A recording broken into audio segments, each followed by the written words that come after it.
I remember that day with frightening clarity, as if it had been etched into my soul. My name is Karen. I'm 13 years old and I live in Sheffield, England. I'm an ordinary girl, with dreams, friends, and a cell phone that was practically part of my body. Like most girls my age, I spent hours on TikTok, Instagram, Snapchat, always looking for likes, laughing at videos, comparing myself to people I didn't even know. That Saturday, everything seemed normal. I had just posted a selfie with a filter I loved and kept refreshing the screen to see who had liked it. My heart raced with each new notification. But suddenly, something strange happened. I got up to get a snack from the kitchen. My mom was cleaning the house and my little brother was playing with his building blocks. Then, without warning, my vision began to blur around the edges. My phone slipped from my hand. I tried to say something, but my tongue felt tied. The last thing I saw was my mom's face turning white with panic as I fell to the floor. After that, everything became a mixture of distant sounds and shadows. I heard voices calling me. Someone screamed for help. My father came running and knelt beside me, whispering desperately, "Stay with us, Karen. Please, daughter." But I couldn't answer. My body was there, on the floor, but I was somewhere else. I know it sounds crazy, but I felt like I was floating, light, weightless, detached. I could see my mom holding my hand and crying. I could see the paramedics trying to revive me. And yet, I felt no fear, just silence. A strange, calm silence. I was declared clinically dead for nearly 4 minutes, but what I saw, and what was shown to me during those 4 minutes, would change everything. When a story starts like this, and awakens something inside you, it's because it carries more than just words. It carries a calling. Like the video, subscribe to the channel, and activate the bell to follow us until the end of this journey. As my body lay motionless on the kitchen floor, surrounded by paramedics, something inside me felt like time had stopped. I felt no pain, no fear, just a strange peace, as if everything around me was far away, and I was floating between two worlds. I watched as they put the electrodes on my chest. I heard hurried voices telling me that my heart had stopped. One of the paramedics said something like, "Cardiac arrest. We need to reverse it now." I saw my mother being held by a neighbor. She was shaking so hard she could barely stand. My father was crying softly, holding my hand, saying over and over, "Stay with me, Karen. Please, my love. Come back to us." But I couldn't go back. At least, not at that moment. At the hospital, the doctors kept trying. I was rushed to the emergency room. I felt my body being moved, but it didn't feel like it was really mine. It was like watching a movie of my own life, except I was the spectator. Outside, it was raining. The drops hit the ambulance window, but inside, everything was a heavy silence. Intense. Almost sacred. For almost 4 minutes, my heartbeat disappeared. In that short space of time, my life here came to a halt, but my soul began to awaken. It was at that moment, between one heartbeat that stopped and the next that hadn't yet come, that something incredible happened. A light began to appear in front of me. It was no ordinary light. It was something alive, warm, full of a presence that I couldn't explain. A presence that called me by name, without words. I knew, without a shadow of a doubt, that this was the beginning of something much bigger. And if you think that's already surprising, what comes next will change everything you think about life, and about what's behind a simple cell phone screen. That light, it was unlike anything I had ever seen. It didn't hurt my eyes. On the contrary, it seemed to embrace me, calm me. I wasn't walking toward it. It was as if it was carried gently, effortlessly, as if it had always been a part of me. As I got closer, I realized the world around me was beginning to fade away. There was no longer the sound of the hospital machines or my mother's crying. Everything was fading away. It wasn't darkness. It was something beyond, an invisible border between life and what comes next. I crossed this space as if I were passing through a curtain made of air. On the other side, I was enveloped by a feeling of peace so profound that no words would be enough to describe it. There, time did not exist. There was no rush, no pain, no fear. I felt safe, whole, free from everything that weighed me down. All around me was a field of golden light, and flowers seemed to sing silently. It was a living place, as if every part of it had a consciousness. The air was light.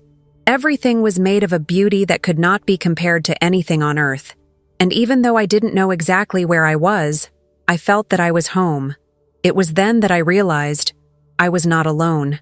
I felt a powerful, intense presence, but full of love. Even before I saw him, I knew it was him, Jesus. Not like in pictures or movies, not with an exact appearance, but with a presence that took over everything. When he came closer, everything around seemed to shine even brighter. And I felt completely transparent before him, as if he saw everything about me, every thought, every fear, every secret. And yet, he loved me, unconditionally. It was at that moment that I realized this wasn't just an experience. It was a calling, a chance to see what most people ignore. And the first thing he wanted to show me was about how we are living here, especially about what we have done with the time we have been given. And yes, that includes what we do on social media. Jesus led me through that place with a serenity that seemed to encompass everything. He did not speak with words, but I understood every feeling, every intention, as if we were connected from within. It was impossible to doubt anything. There, everything was true. Everything was love. We arrived at a garden, but it was no ordinary garden. The flowers there seemed to breathe. They had colors I had never seen on earth, hues that changed with the touch of light. Some floated gently, as if dancing in the air. The ground was soft, like moss warmed by the sun. The air had a sweet, delicate scent that penetrated deep into the soul. The strangest thing is that the silence there spoke. There were no sounds, but every tree, every flower, every ray of light seemed to whisper something to my heart. It was as if that place knew who I was, as if it was waiting for me, as if God had created that space just to show me something important. I sat on a flat rock, surrounded by softly glowing trees. Jesus sat beside me. His eyes looked straight at me. There was no judgment in them, only a love so pure it made me cry. Tears streamed down my face, but I wasn't sad. It was as if, for the first time, I was being seen completely. "Do you know why you are here?" The voice came straight to my heart. I shook my head. I didn't know. All I felt was that there was something he wanted to show me. Jesus stretched out his hand, and suddenly an image began to form before us. It was like a screen floating in the air, but it wasn't just an image. It was my life. Simple moments, forgotten details, laughter, embarrassment, fear.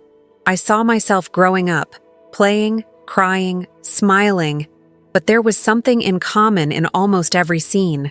My cell phone was there. As the image moved, I felt the garden grow quieter, as if he were watching too. And it was there, in that perfect place, in the midst of the most sacred silence I had ever felt, that Jesus showed me what I had not dared to see, and what he would reveal to me in the next few moments would change everything I thought about myself, about the world, and about social media. I felt small before him, but at the same time, completely loved. Jesus looked at me like no one else had ever looked at me. His gaze pierced through any mask, any lie I had believed about myself. It wasn't a look of accusation. It was compassion. Real compassion. The picture of my life kept unfolding before us. I saw good moments, like when I got my first A, when I hugged my grandmother at Christmas, when I played with my little brother in the park. But in contrast, there were also moments when I lost myself in social media. Hours and hours of swiping, comparing my body to other girls, posting pictures just to get approval, deleting selfies because they didn't get enough likes, feeling jealous, feeling like I was never good enough. As these images passed by, I felt something strange, a tightness, a weight, as if each click, each finger roll was shaping my soul, even if I didn't realize it. Jesus touched my hand, and when he did, I felt all that weight lift into something light, but it wasn't meant to be forgotten. It was meant to be understood. "Are you seeing now how everything matters?" he asked me. I could only cry. At that moment, I realized it wasn't just about me. It was about millions of other people. Young people, adults, all trapped in a silent cycle of comparison, anxiety, and loneliness, fueled by something we carry in our pockets every day. Jesus wasn't there to condemn me. He was showing me how precious we are, how distracted we are, and how much we are losing ourselves without even realizing it. If you've ever felt that tightness in your chest when you see your own life flash before your eyes, comment below. Right. I felt that too. If any part of this story is touching you, Jesus reached out again, and the image before us began to change. Now, it wasn't just scenes from my life. It was as if my soul was being projected there, before our eyes.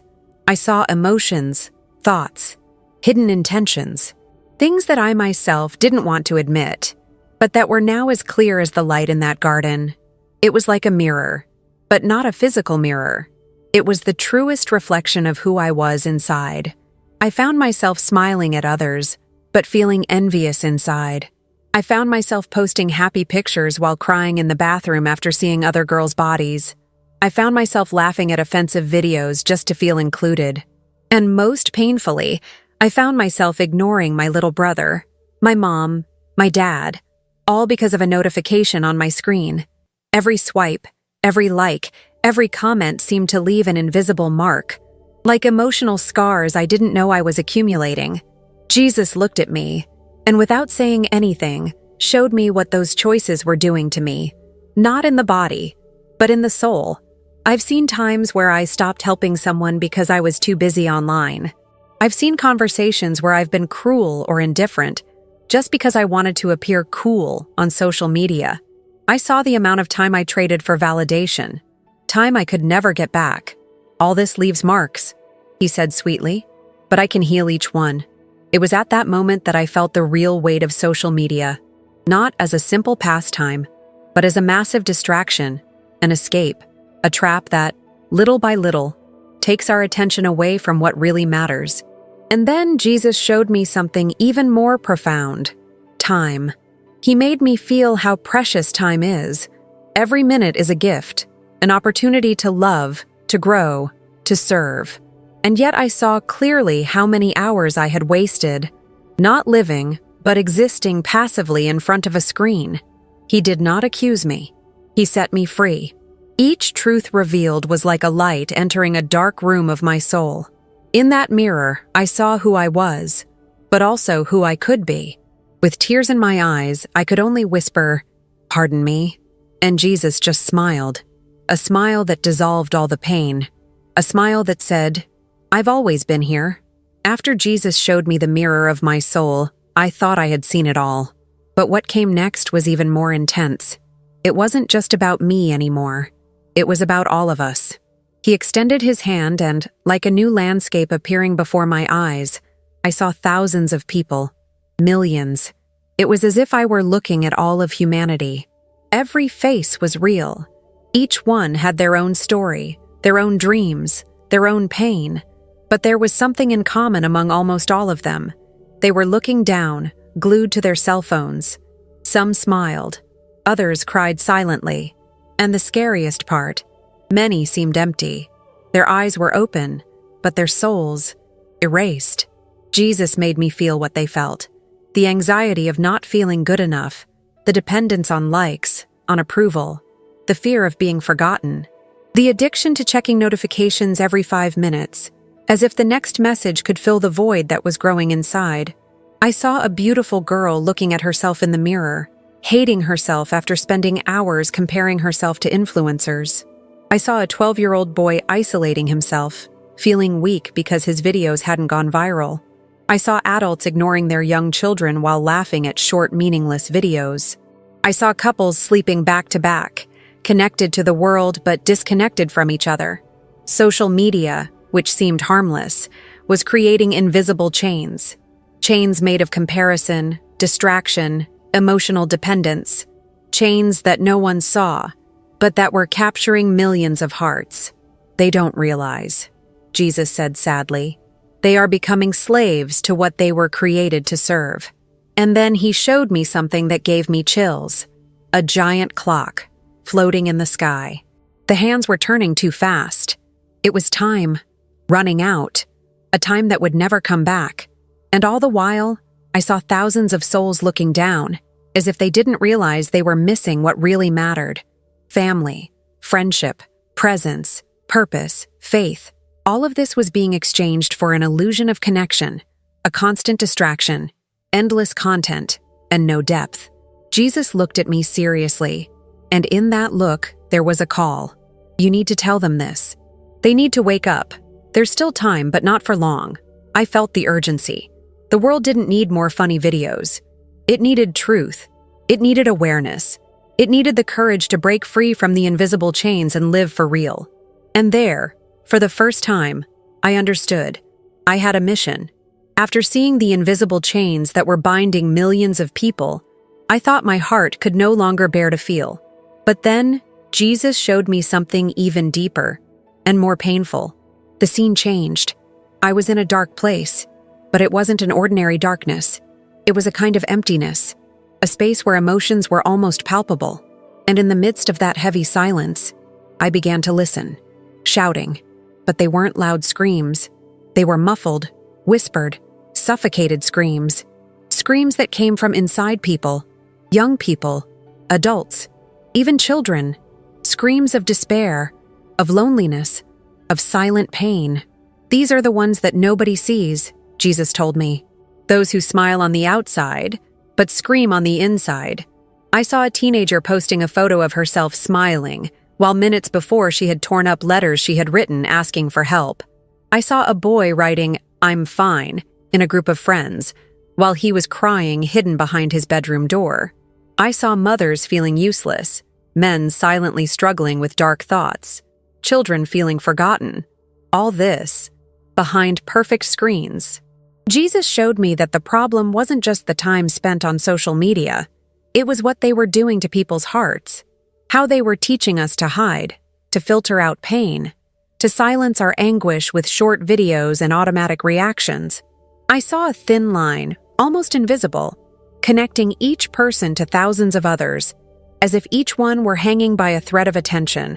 But these threads were fragile, false. All it took was a strong wind and they would snap, leaving an even greater void than before. They need to know that I see every tear that no one else sees, said Jesus, and you will tell them. At that moment, I felt all those screams enter me. I felt the pain, the fear, the feeling of abandonment. And I understood that behind every like was a human being who, many times, just wanted to be seen, just wanted to be truly loved. And then Jesus showed me something I will never forget. I saw thousands of people kneeling, not in temples, but in silence, in bedrooms, in bathrooms, in hospital corridors, inside parked cars. People who, without knowing it, were praying with their hearts, not with words, but with sighs, with tears, with silence. And he listened to them all, every single one. Tell them I'm here, even when no one else is. And in that moment, I knew my mission was not just to come back. It was to be the voice of those cries. It was to remind the world that God still listens. After feeling the screams of the invisible, my heart was in pieces. But Jesus did not look away. He showed me all this for a reason. And now, it was the moment of truth. Are you ready? He asked. I took a deep breath. I nodded, even though I was afraid. I knew what was coming next wouldn't be easy. Suddenly, the light around us became more intense. And before me, like a large screen, I saw the current world. Cities, schools, homes, squares. People in a hurry, distracted, with their eyes glued to their cell phones. Parents ignoring their children. Young people laughing alone. People who fell asleep scrolling through their feeds and woke up with anxiety in their chests. Jesus looked at all this with sadness and compassion. And then he said, social networks were created as tools, but they are becoming silent gods, modern idols. They take time, attention, affection.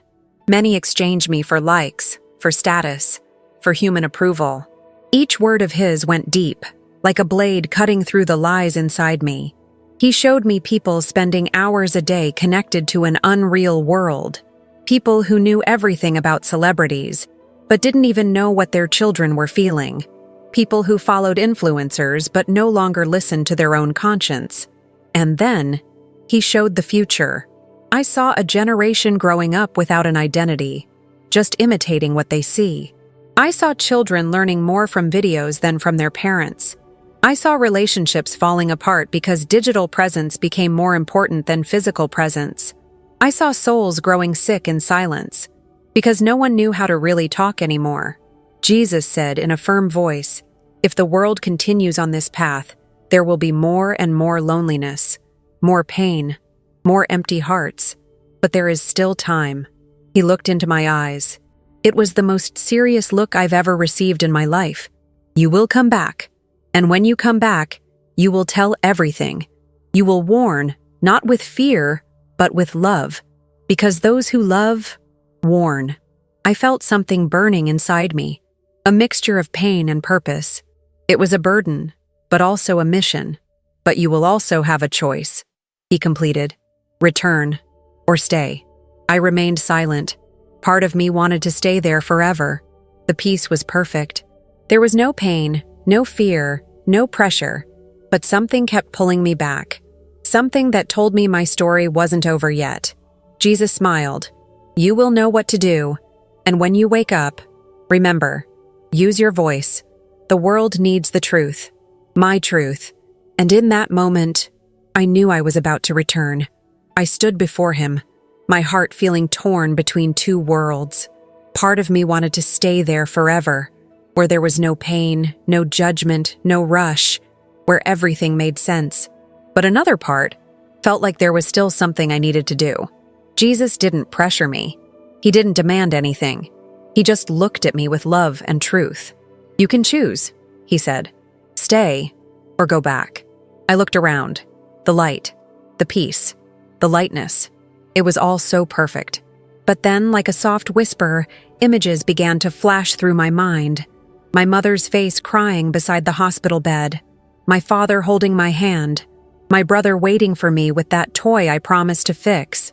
My friends texting, the world I had left behind. "They need to hear," I said, almost without a voice. Jesus smiled, a smile that carried all the love in the universe. And then he placed his hand on my shoulder. "So go. And remember, every minute is a chance to love, to awaken, to change lives. Don't waste any more of the time you have left." I felt a light envelop me, and the next moment, everything started to fade away. It was like falling slowly back into a heavy, tired human body. I heard a sharp sound, smelled a strong odor, felt a slight pain in my chest. My eyes were still closed, but the real world was beginning to call to me. And then, I opened my eyes. I was in the hospital. White lights. The sound of monitors.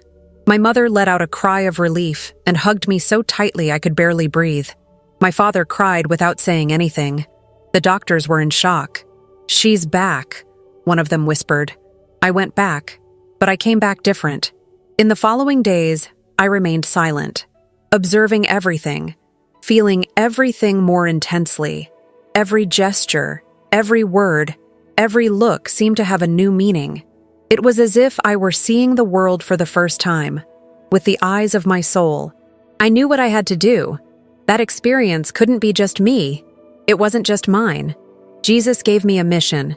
And even though I was just a 13-year-old girl, I felt like I was carrying a message bigger than myself. I had returned to choose a new path and take others with me. Coming back was like being reborn into the same life, but with completely different eyes. I was still Karen. I was still 13. I still lived in Sheffield, but nothing about me was the same. During the days in the hospital, the doctors came, looked at the tests, and kept saying that I was a miracle, that it was inexplicable that I had come back. But what no one there knew is that I knew exactly why I had come back. I didn't want to waste any more time. I didn't want to hide who I was anymore. I spent hours in silence writing down everything I had experienced. Every word, every vision, every phrase that Jesus said to me. It was as if my heart was burning inside, asking me to let it all out. During my first week at home, I decided to record a video, not to get likes, but to fulfill the promise I made in the Garden of Silence. I turned on the camera on my phone with my hands still shaking. I sat on the edge of the bed, took a deep breath, and started counting. I didn't know if anyone would believe it. I didn't know if anyone would watch it until the end, but that didn't matter. I needed to speak, because inside me his voice still echoed. Use your voice. The world needs the truth. I said it all. From the moment I passed out in the kitchen to the moment I looked into Jesus' eyes, I told what I saw about social media, the invisible currents, the silent screams, the warning, the choice, all. When I finished, I put my phone aside and cried, not out of fear, but out of relief. It was like I had finally done what I needed to do. I handed the video to my mom and asked her to help me post it. She hesitated, but then agreed. Deep down, I think she knew too, that it needed to be shared. In the following days, something unbelievable happened. Messages started arriving from all corners. People saying they cried watching the video, who felt touched, who decided to put down his cell phone for a while, who asked for forgiveness, who started praying again, who had the courage to ask for help, a video, a story, a truth. And then I understood. The return was not just physical. It was spiritual. It was emotional. It was the chance to transform pain into healing, silence into voice, distraction into purpose. Karen, who came back to awaken other people. That video changed everything. Within days, it was seen by thousands, then millions. People from all over the world started sharing it, commenting on it, sending messages. It wasn't about me. It wasn't about a viral miracle. It was about something much bigger. It was about agreeing. Many people asked me, Karen, why you? And the truth is, I wondered that too. I'm just a girl. But maybe that's exactly why Jesus chose me. Because no one expects to hear something so profound coming from someone so young. And maybe that's what makes the message impossible to ignore. After that experience, my life changed completely. I haven't stopped using social media, but now I use it consciously. Use with purpose. Every video I post has an intention to awaken hearts, reminding people of what really matters. Show that God still speaks, yes, even today. And sometimes, He chooses the silence of pain to reveal to us what the noise of the world hides. Today, I continue studying, living like any teenager, but with something different inside me. A mission. I was called to be a mirror, a warning, a seed.